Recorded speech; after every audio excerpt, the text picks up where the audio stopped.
주일 사부 예배를 하나님께 드리겠습니다.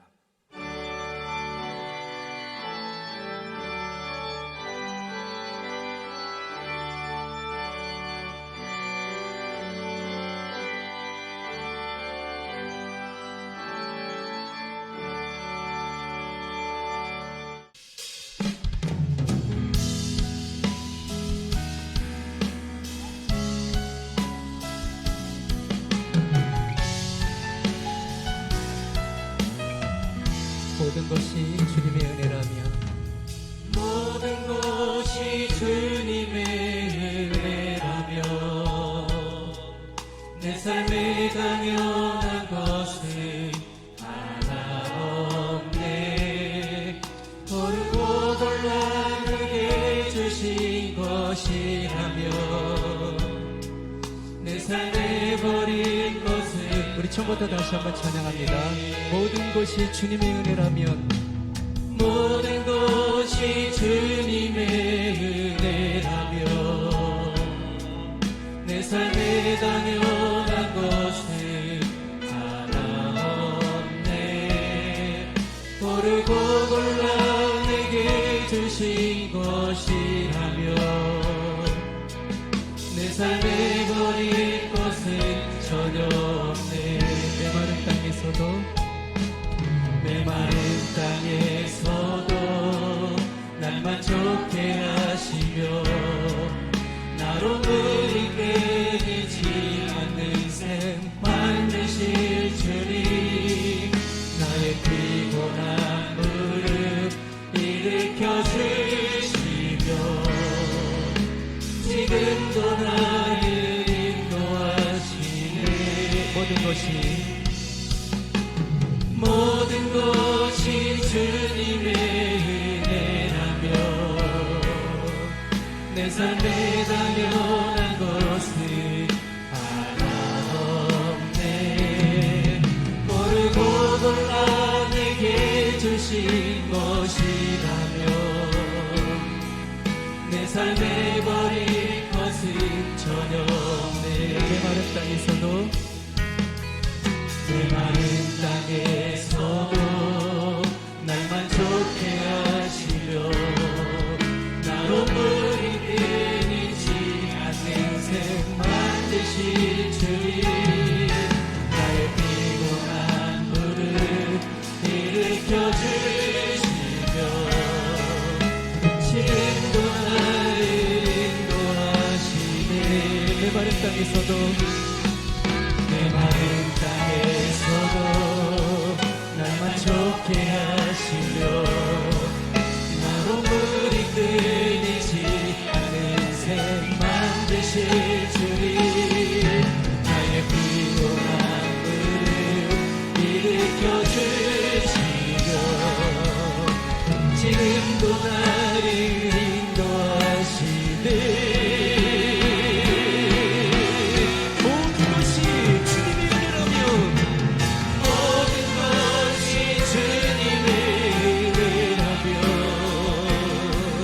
내 삶에 당연한 것이 하나 없네.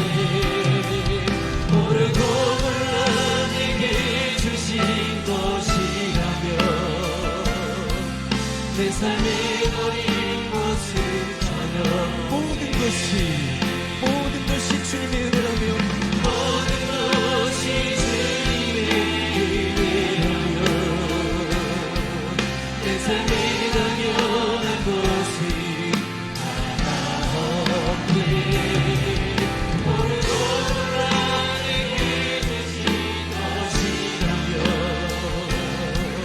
내 삶에 버릴 것은 전혀 없네. 내 영혼 거룩한 은혜를 향하여 내 마음 완전한 하나님 향하여 이곳에서 하루 이 시간 하나님을 예배해.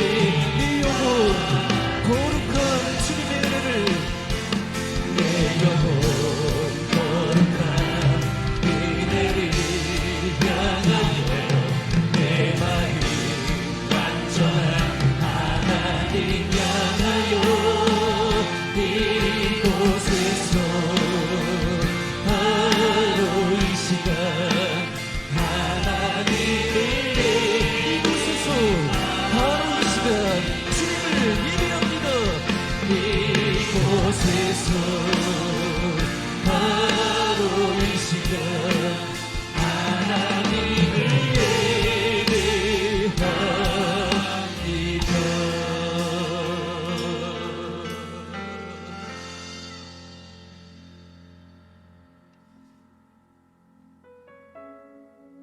여호와는 나의 빛이요 나의 구원이시니 내가 누구를 무서워하리요.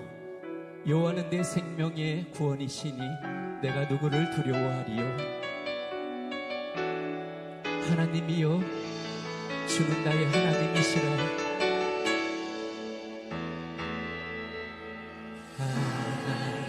하나님이시여 하나님이시여 주는 나의 하나님이시로다. 나의 몸과 마음 주를 갈망하며 이제 내가 주께 고백하리라. 여호와는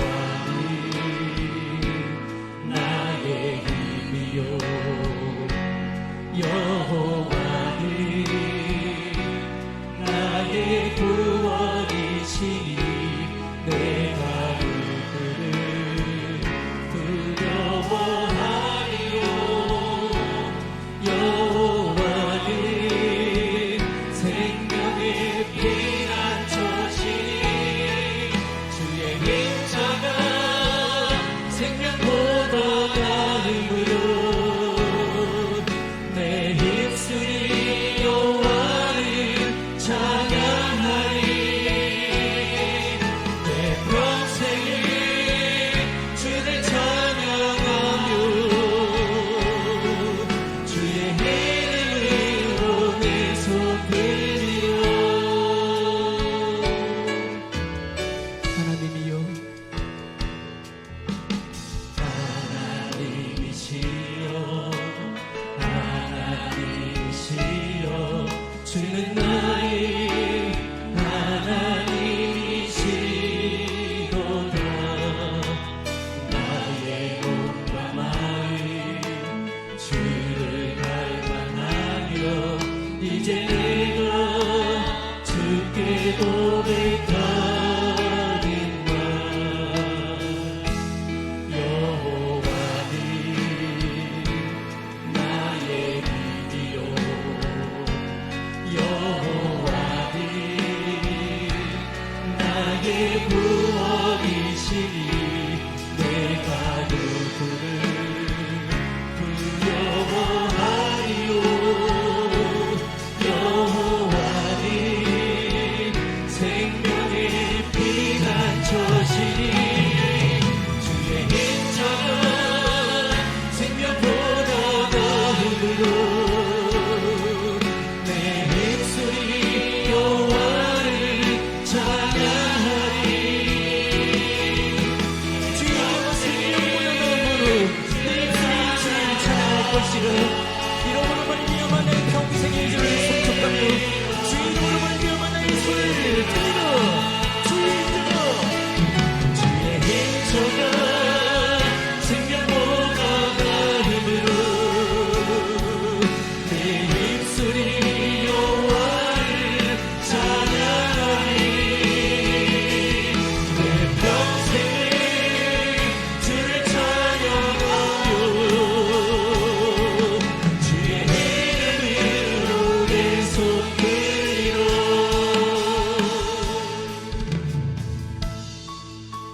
이 시간 다 함께 기도하실 때에 드려질 예배를 위해서 로고스 재단의 담임 목사님으로 세워주신 우리 담임 목사님의 영육간의 강건함을 위하여 말씀의 은혜를 사모하는 마음으로 이 시간 다 함께 기도하십니다.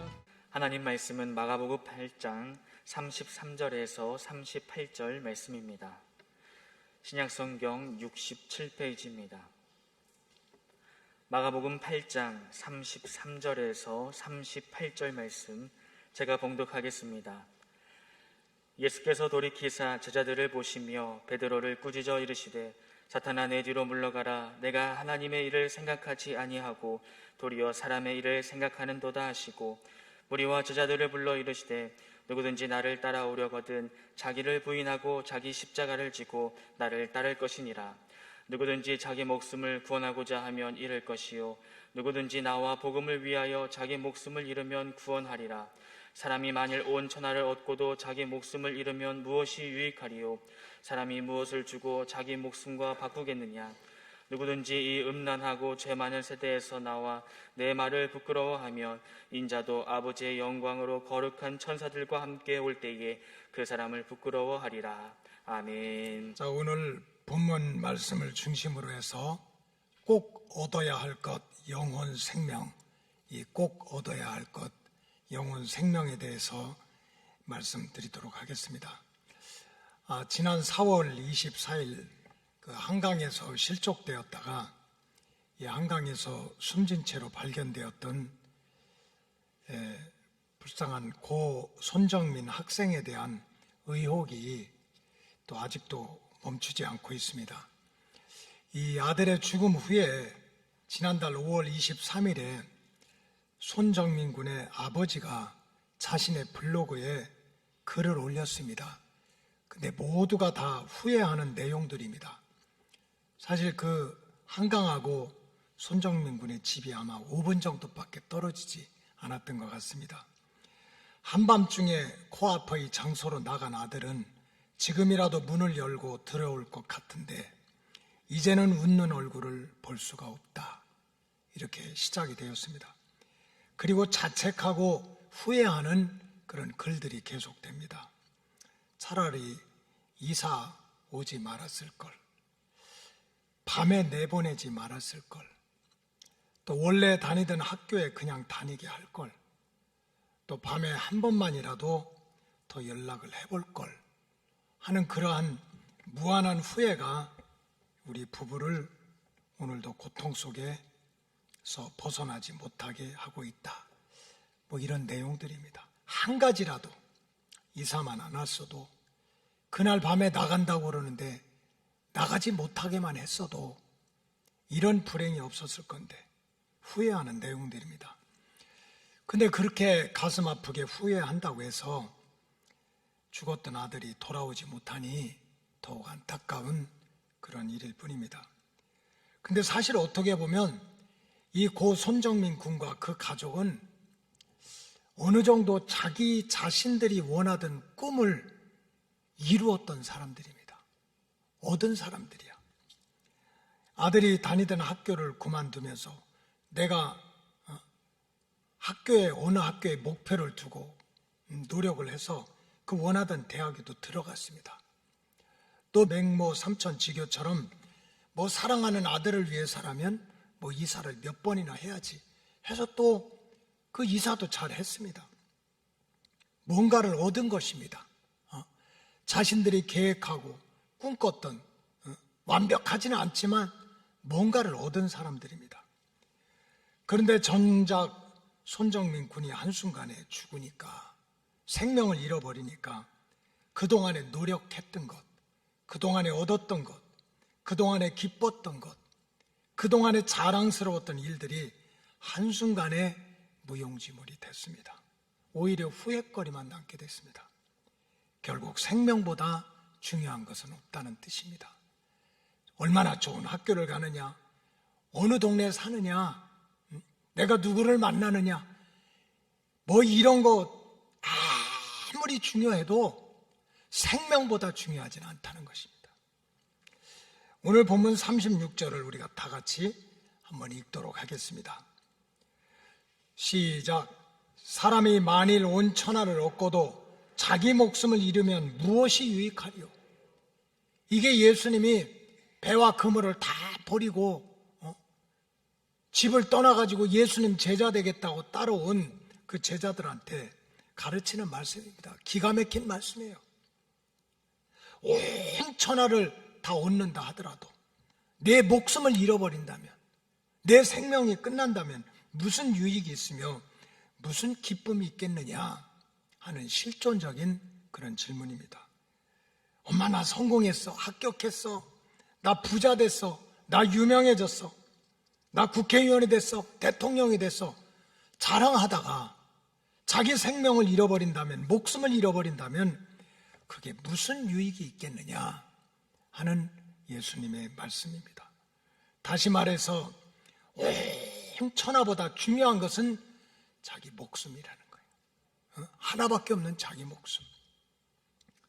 근데 사실 우리가 아무리 열심히 살고 저와 여러분들이 분주하게 살아, 욕심 부리고 살아. 남들 잘 때 자지 않고 놀 때 놀지 않고 최선을 다해 살아간다 할지라도 여러분, 온 천하의 것을 다 얻을 수가 있습니까? 한번 생각해 보세요. 내가 얻을 수 있는 것이 얼마나 많은지. 매년 3월이 되면 미국 경제지 포브스에서는 세계 최고의 그 부자들 순서를 랭킹 순위를 매깁니다. 자꾸 우리나라는 평준화시키자. 근데 이런 국가 경쟁력이 떨어지는 거예요. 유럽이든지 일본이든지 중국까지도 어느 학교가 좋고 어느 회사가 앞서가고 이런 걸 다 순위를 매겨. 왜? 그 경쟁해서 서로 올라가려고. 그래서 2021년에 이 포브스에서 발표를 했는데 세계 최고 부자가 누군가 했더니 그 아마존닷컴의 그 CEO인 제프 베조스라고 하는 사람이 세계에서 2021년 현재 3월까지는 최고 부자더라고. 그분의 돈이 얼마나 많은가 하고서 그 포브스지에 나왔는데 보니까 개인 재산이 1799억 달러야. 모르겠죠? 1799억 달러. 이거 뭐 전혀 안 놀래. 느낌이 없으니까. 205조야. 이것도 몰라. 이게 좁쌀이 몇 대인지 이거 모르는 거야. 205조를 어떻게 알아요? 그게 모를까봐 또 어제 밤새도록 제가 연구를 했어. 그래 2021년도 우리나라 정부 예산이 있습니다. 국방비, 공무원들, 군인들, 학교, 또 직원들, 정부 기관 다 월급 주고 그냥 1시간 알바하고 또 이 길 또 만들고 우리 교회 앞에도 또 구청에서 또 이렇게 길 이렇게 울퉁불퉁 또 막아주고 그렇게 해가지고 1년에 그냥 중앙정부에서 저 밑에 시골에 면 단위, 리 단위까지 통장의 돈까지 다 합치면 그 예산이 555조래요. 555조. 우리나라 대한민국 정부가. 그러니까 이 제프 베조스라고 하는 개인이 우리 예산의 절반 정도를 가지고 있다면 정부에서는 얼마나 대단한 부자야. 대단하잖아요. 그래도 대한민국 예산의 절반을 소유한 부자라 할지라도 온 천하의 재물에 비하면 아무것도 아닌 거야. 그러니까 사실 뭐 세계 최고 부자다 하지만 온 천하를 얻으려면 아직도 멀었어. 아직도 멀었어. 그리고 또 많은 부와 명성을 얻는다고 그래서 그것이 꼭 행복한 인생, 존경받는 인생이 되느냐? 그거는 또 다른 문제입니다. 여러분 20세기의 최고의 부자는 우리가 잘 아는 대로 존 데이비스 락펠러라고 하는 분이에요.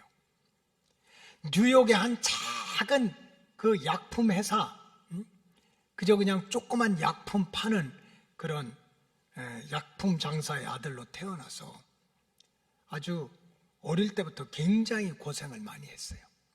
근데 그 어머니가 믿음이 그렇게 좋아가지고 세상에 애가 8살 때부터 너 진짜 축복받으려면 주일 성수 꼭 해야 돼.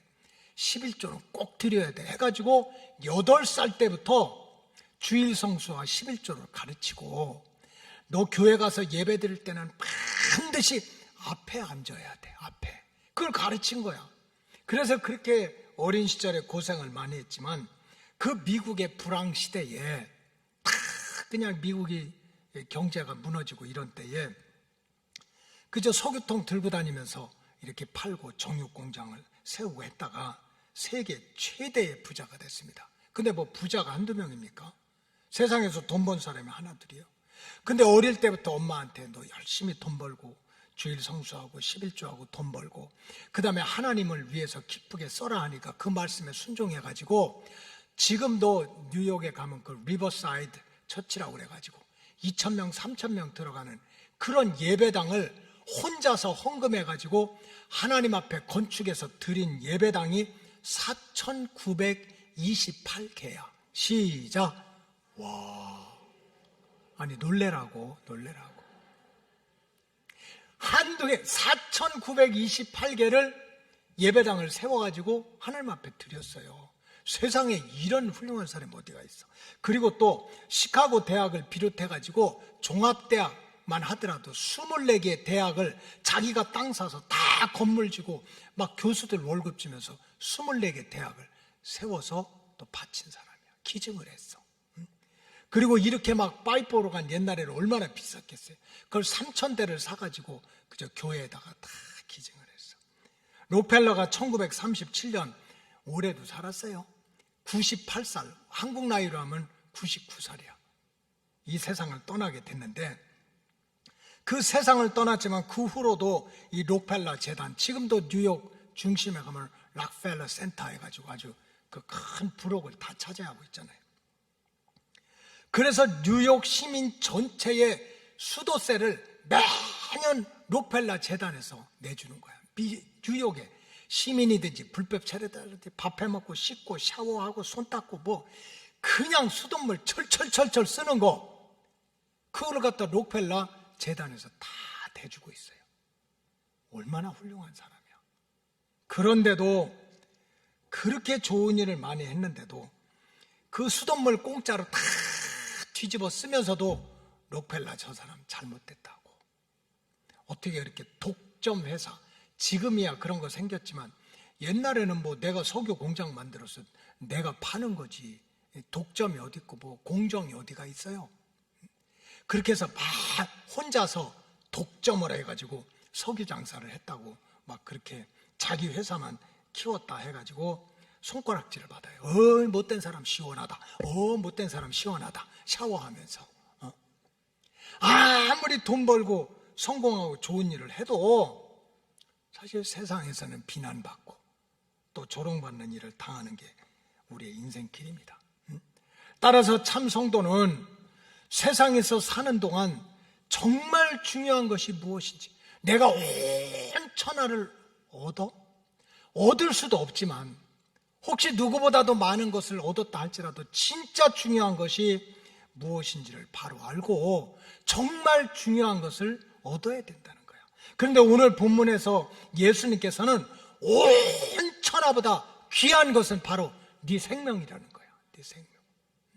온 천하보다, 온 천하를 얻을 수도 없지만 그 온 천하보다도 귀한 게 네 목숨이다. 내 생명이다. 자, 마가복음 8장 36절 우리 다시 한번 읽어보겠어요. 시작. 사람이 만일 온 천하를 얻고도 자기 목숨을 잃으면 무엇이 유익하리요? 여러분, 여기서 우리는 자기 목숨의 뜻이 뭔지를 알아야 돼요. 여기서 예수님이 말씀하시는 자기 목숨이라고 하는 것은 단순히 우리 목에 붙어있는 육체 생명을 뜻하는 게 아니에요. 안 먹으면 죽고 병들어 죽고 전쟁이 나서 죽는 이 육체의 생명만을 뜻하는 것이 아닙니다. 여기서 예수님이 말씀하시는 자기 목숨이라고 하는 것은 헬라어 성경에는 뭐라고 나왔냐면 푸시켄 아우트 그랬어요. 푸시켄 아우트. 그건 뭐냐면 내 영혼의 생명이라는 거예요. 그러니까 우리 육체의 생명만 뜻하는 것이 아니라 내 영혼의 생명이다 그랬어요. 영어 성경에 보면 your soul, their soul, 너의 그 사람들의 영혼의 생명이라는 거예요. 그래서 예수님께서 만일 온 천하를 얻고도 자기 목숨을 잃으면 무엇이 유익하리요 하는 그 말씀에서의 목숨은 단순한 육체 생명이 아니라는 거예요. 바로 영혼의 생명이라는 거예요. 다시 말씀드리면 예수님은 온 천하보다 중요한 것은 바로 자신의 영혼 생명이라는 거예요. 온 천하를 얻고도 영혼 생명, 즉 영혼 구원을 받지 못하면 망해도 영원히 망하고 벌을 받아도 영원히 벌을 받는 그런 영원한 실패자가 될 수밖에 없다는 뜻이에요.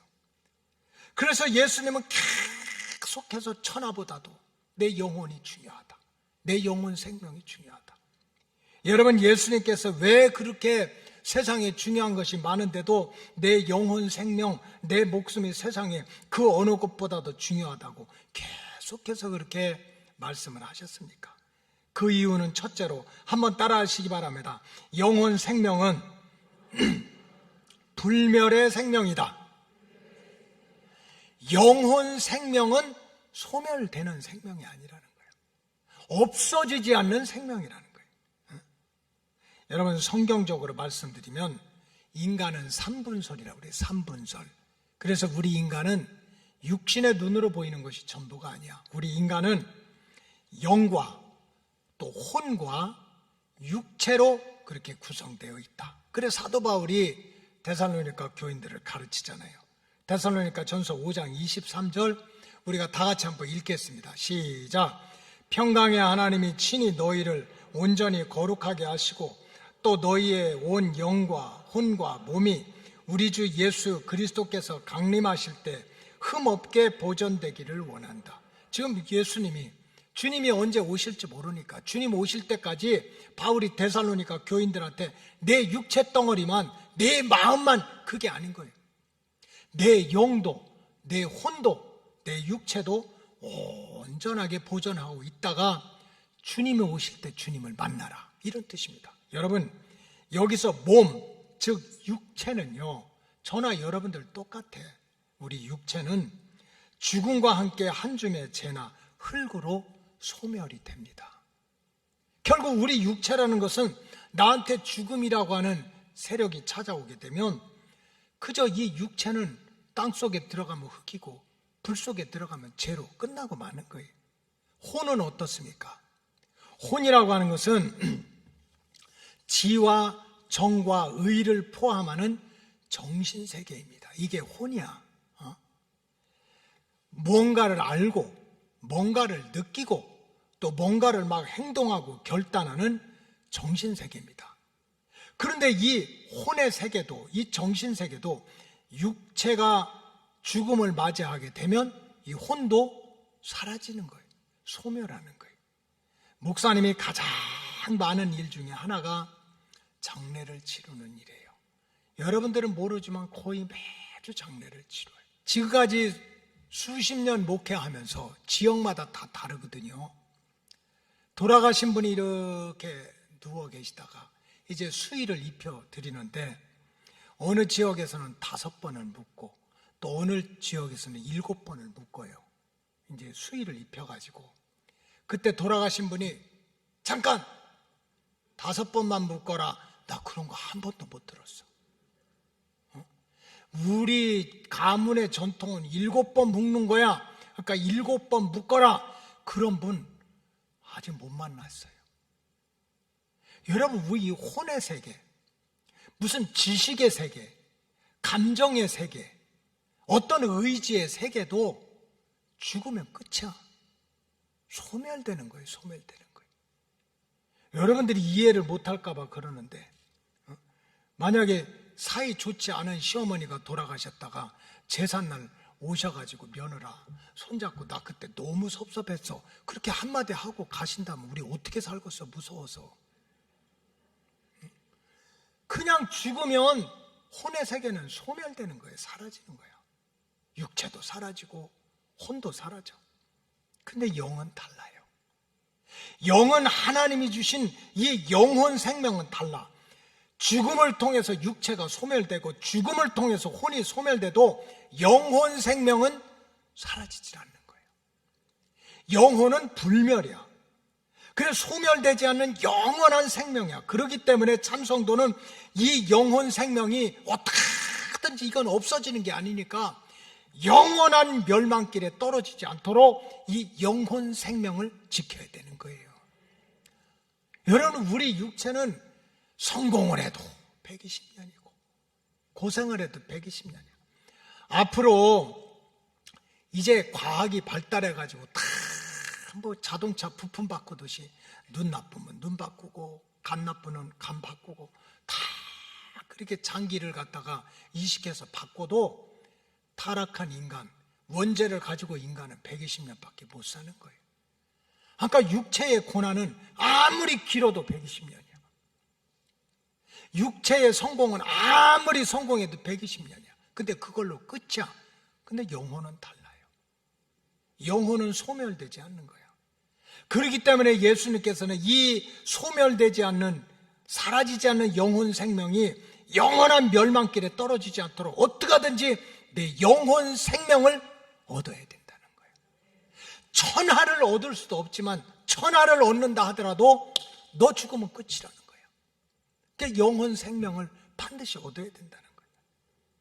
그리고 무엇보다도 우리가 깨달아야 될 거는 영혼 생명이 살지 못하면, 영혼 생명이 구원받지 못하면 그 영혼은 어떻게 됩니까?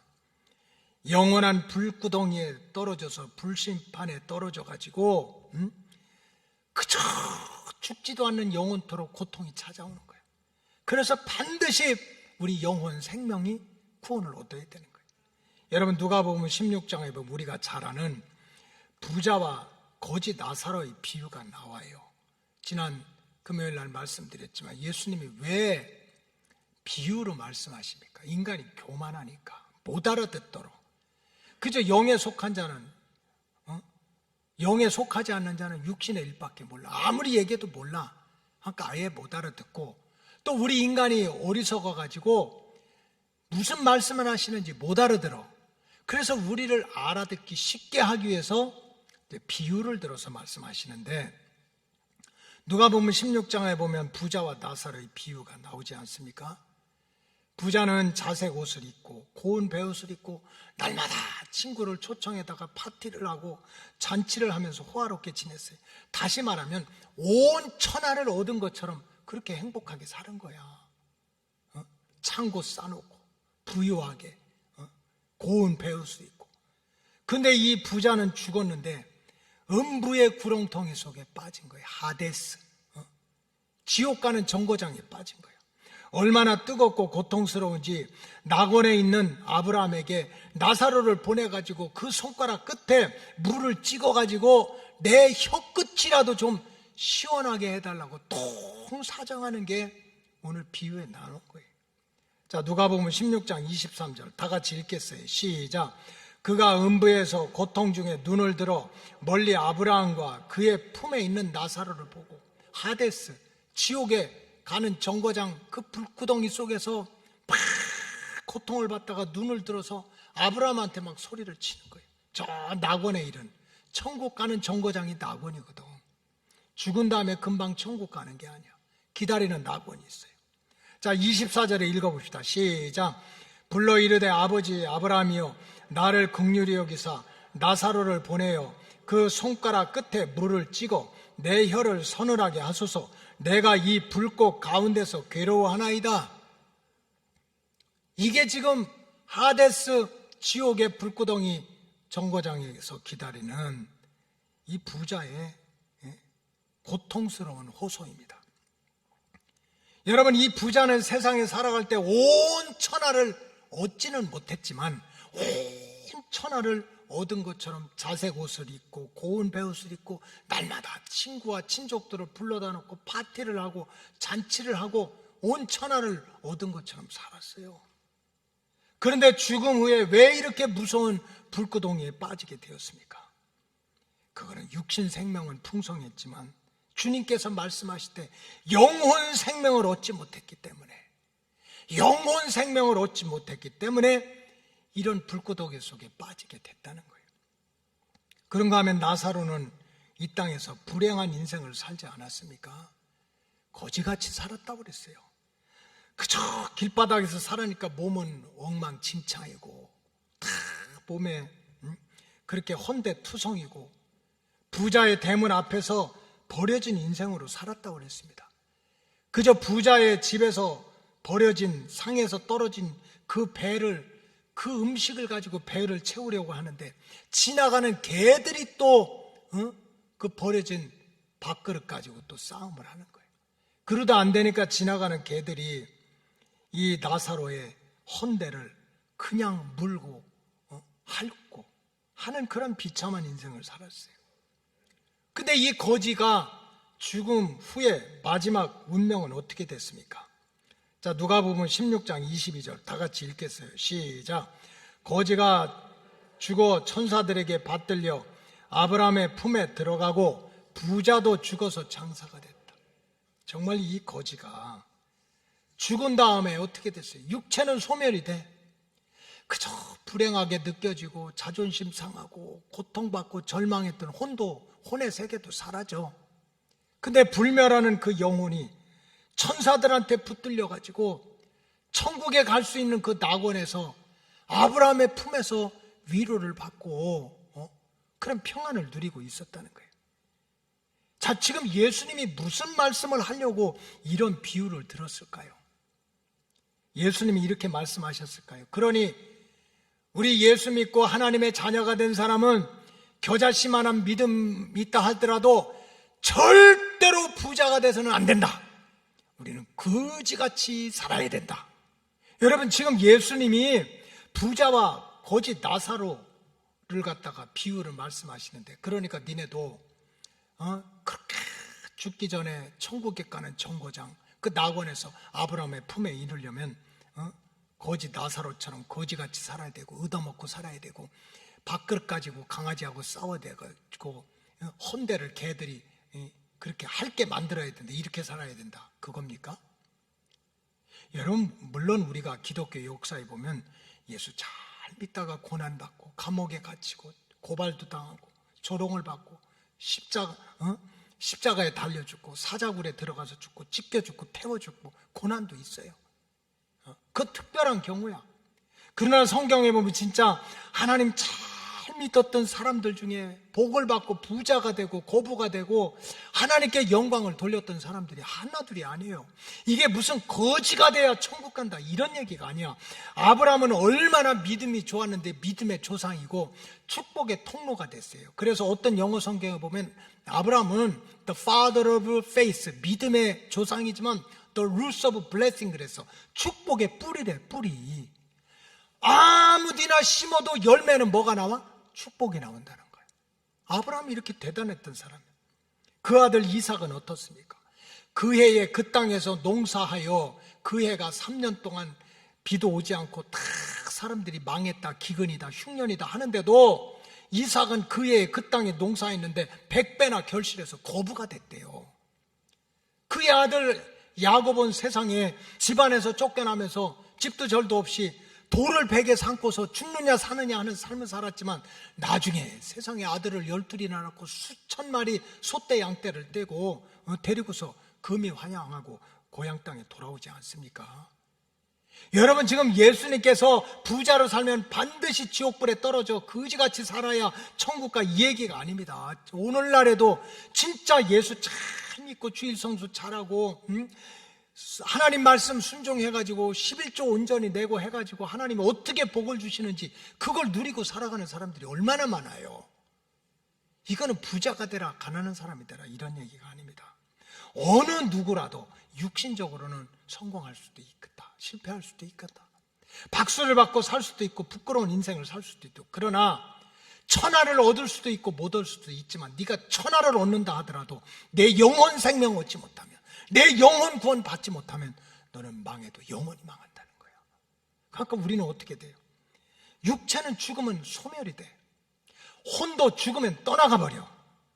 그러나 불멸하는 영혼 생명은 하나님께로부터 꼭 받아야 된다는 거예요. 그렇다면 결론적으로 우리가 어떻게 믿음 생활을 해야 영혼 생명을 따라서 얻는 자, 그 다음에 영혼 생명을 지키는 자. 여러분, 교회 왜 오세요? 뭘 자랑하려고 오셔? 여러분, 우리가 교회 와서 예배 드리고 목사님 말씀을 듣고 기도하는 이유는 다른 게 아니야. 우리가 온 천하를 얻어도 영혼 생명 얻지 못하면, 영혼 생명 지키지 못하면 우리는 망해도 영원히 망하는 거예요.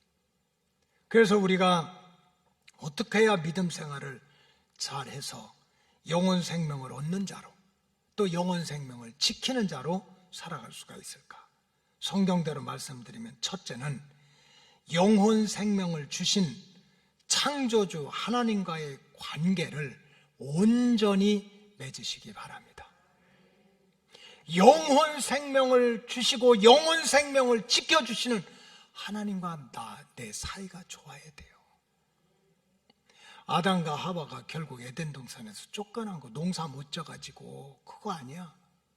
하나님과의 관계가 깨진 거야. 하나님은 창조주고 나는 피조물이고, 하나님은 아버지고 나는 자녀고, 하나님은 나를 사랑하고 나는 하나님을 존중해야 된다는 그 관계가 깨진 거예요. 여러분, 앞으로의 세상은 종말의 때가 다가올수록 무신론 사상과 무신론 운동이 점점 더 세상을 지배할 거예요. 옛날에 200년 전만 해도 웬만한 유럽과 미국 학교에서는요, 태초에 하나님이 천지 만물을 창조했었대요. 그저 그냥 5, 60년 전만 하더라도 기독교 국가에서는 주기도문을 외우고 십계명을 가르치면서 하나님 말씀 가르쳐요. 지금 다 없어졌어요. 세상이 발달하고 과학이 발달하고 종말의 때가 다가올수록 무신론의 사상, 무신론의 운동이 사람들의 생각과 환경을 지금 사로잡는 거예요. 하나님 없다는 거야. 하나님 보이지도 않는데 하나님 증명하라는 거야. 하나님이 없는데 무슨 하나님의 말씀을 믿느냐. 그래서 하나님 말씀을 무시하고 배척하는 세상이 됩니다. 지금 우리가 예수 믿는다고 하면서도요, 자유주의, 인간의 자유주의, 인간의 인본주의, 그 다음에 예수 믿는다고 하면서도 성경 들고 다니면서도 동성애도 괜찮다고 주장하는 사람들은 하나님의 말씀을 개똥으로 하는 사람들이야. 교회 다닌다고 하나님 믿는 게 아닌 거예요.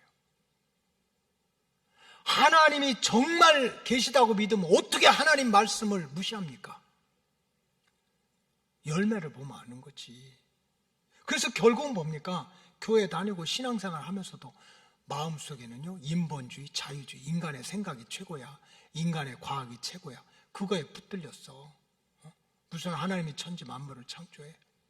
소돔과 고모라 성이 동성애하다 그냥 불벼락을 맞아 죽었는데도 그건 그런 뜻이 아니야. 그냥 말을 이리 돌리고 저리 돌리고. 왜 그래요? 하나님이 없다고 생각하니까 하나님 말씀만까지도 무시하는 거예요. 이게 이제 우리가 살아가는 세상입니다. 바로 이럴 때 겨자씨만한 믿음, 정말 겨자씨만한 믿음만 있다면 무슨 소리냐? 아무리 인간의 과학이 발달하고 지식이 발달하고 사상이 발달해도 천지 만물을 창조하시고 주관하시고 인간의 생사화복을 주관하시고 내 영혼 생명을 주시고 내 영혼 생명을 지켜주실 분은 하나님밖에 없습니다. 하는 이 진리는 절대로 뺏겨서는 안 된다는 거예요. 창세기 2장 7절을 한번 보십시다. 시작. 여호와 하나님이 땅의 흙으로 사람을 지으시고 생기를 그 코에 불어 넣으시니 사람이 생명이 된지라. 여러분, 창세기에 보면요, 인간의 육체와 동물의 육체가 달라. 그저 동물의 육체는 소는 소, 고래는 고래, 곰은 곰이야.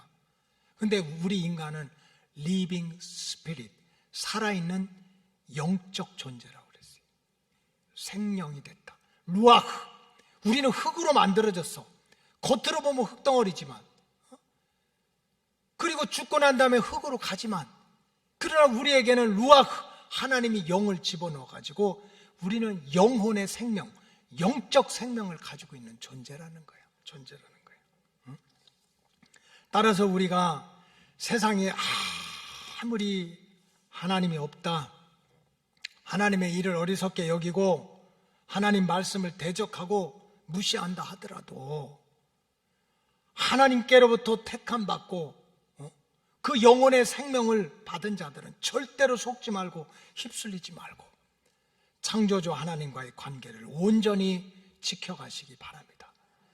하나님을 예배하고 하나님을 경배하고 코로나가 난리를 치든 전쟁이라든 지진이 나든 하나님께 기도하고 또 하나님 말씀을 존중하고 순종하면서 어떻게든지 하나님을 기쁘시게 하기 위해서 살아가는 관계가 회복이 돼야 돼요.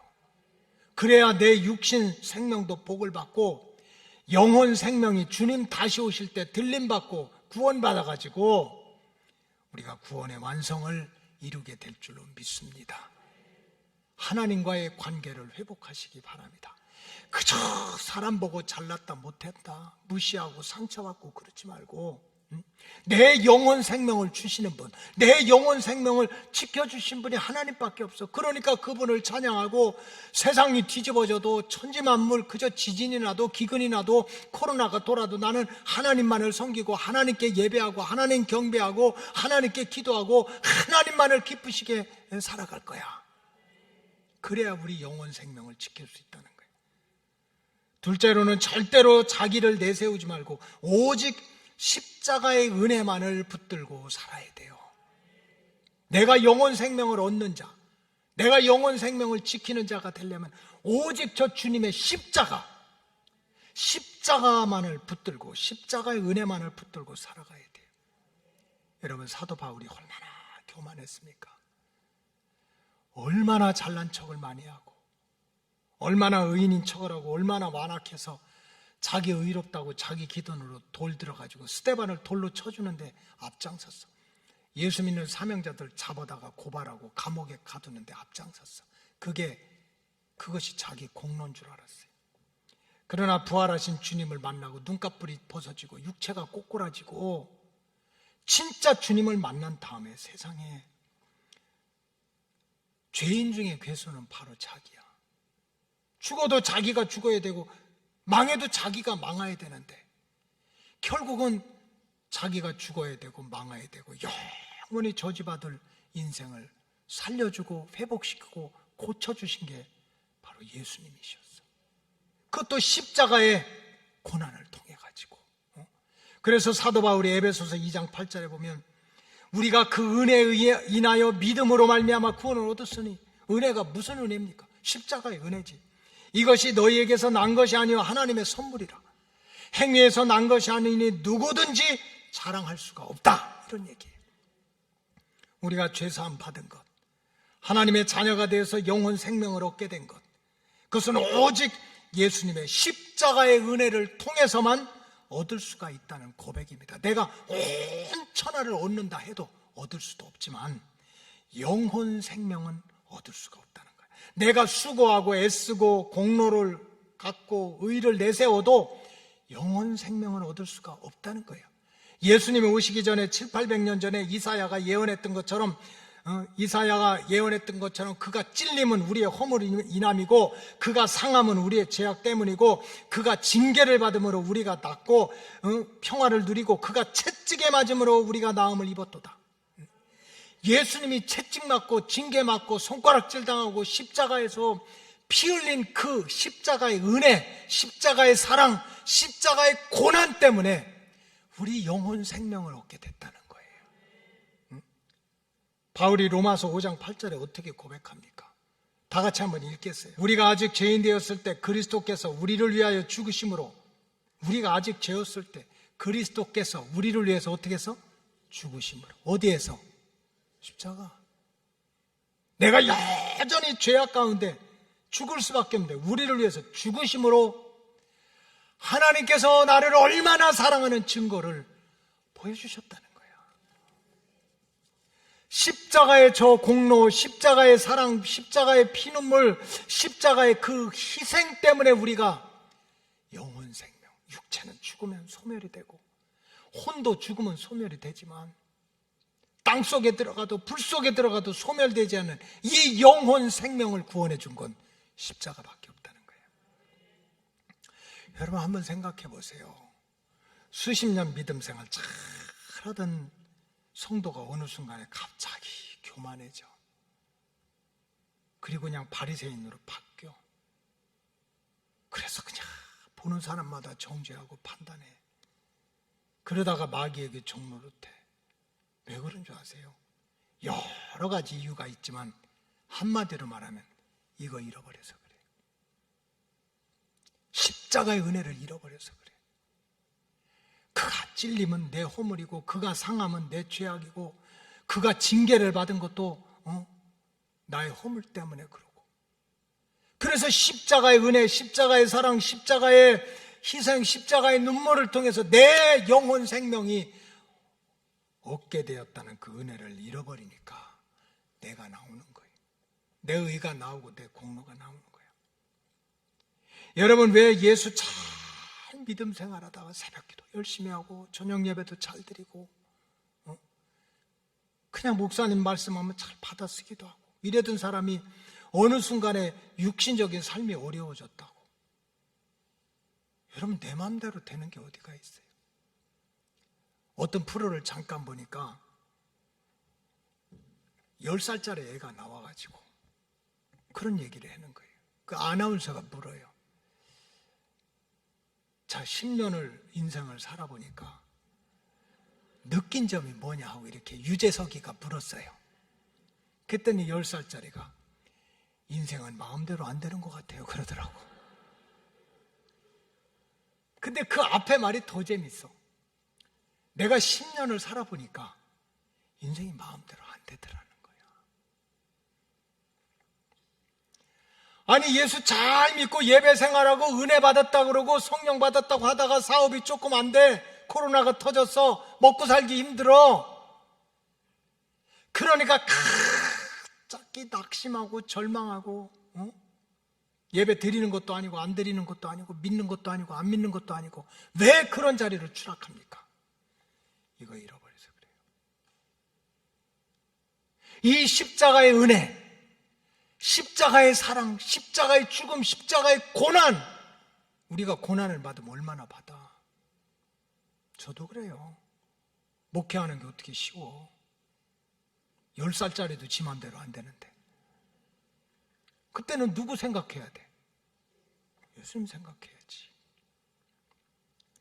누구라도 십자가의 은혜를 잃어버리면 영원 생명을 잃어버리는 거예요. 십자가의 은혜, 십자가의 고난, 십자가의 사랑, 십자가의 눈물을 온전히 붙잡고 살아가면 절대로 교만할 수가 없어요.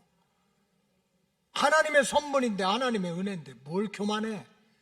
절대로 낙심할 수가 없어. 나는 부활이요 생명이니 나를 믿는 자는 죽어도 살겠다는데, 우리가 암만 어려워봐야 죽는 일밖에 더 있어? 그것도 육체가 죽는 거. 근데 영혼 생명을 주신다고 그랬잖아요. 살아도 주를 위해서 살고 죽어도 주를 위해서 죽다가 조막에 살아도 궁궐에 살아도 그 어디나 하나님의 나라라는 기쁨을 가지고 살 수 있는 사람은 누구입니까? 이거 생각하는 사람이요. 우리가 어떻게 항상 궁궐에만 살아요? 초막에 살 수도 있지. 내가 언제 맨날 살아 죽을 것 같을 때도 있지. 그럼에도 불구하고 항상 기뻐하고 쉬지 않고 기도하고 범사에 감사할 수 있는 사람은 성공한 사람이 아닙니다. 실패한 사람이 아닙니다. 천하를 얻은 사람이 아니야. 십자가의 은혜를 붙들고 사는 사람이야. 우리 로고스 가족들, 주님은 반드시 다시 오십니다. 다시 오신 주님의 십자가의 은혜, 십자가의 권세, 십자가의 사랑만 붙들고 살아갔다가 어떻게 하면 십자가의 은혜를 주신 그 주님을 기쁘시게 할까? 그 주님의 소원을 이루어 드릴까? 하는 마음을 가지고 믿음 생활하면 주님 다시 오실 때 다 들림받고 영혼 생명 얻어서 구원의 완성을 이루게 될 줄로 믿습니다. 기도하겠습니다. 하나님 감사합니다. 사람이 만일 온 천하를 얻고도 자기 목숨을 잃으면 무슨 유익이 있겠느냐? 주님 말씀하시고 주님 반드시 다시 오실 테니까 영혼 생명을 얻은 자로, 영혼 생명을 지키는 자로 살아가라는 말씀을 주셨사오니 깨닫게 하시고 붙들게 하시고 힘들어도 예수님의 십자가를 바라보고 낙심하지 말고 성공해도 주님의 고난의 십자가를 바라보고 교만하지 말고 십자가의 은혜로 살아가다가 주님 다시 오실 때 영혼 생명 얻는 우리 로고스 가족들 되게 하여 주시옵소서. 축복하오며 예수님의 이름으로 기도하옵나이다. 아멘.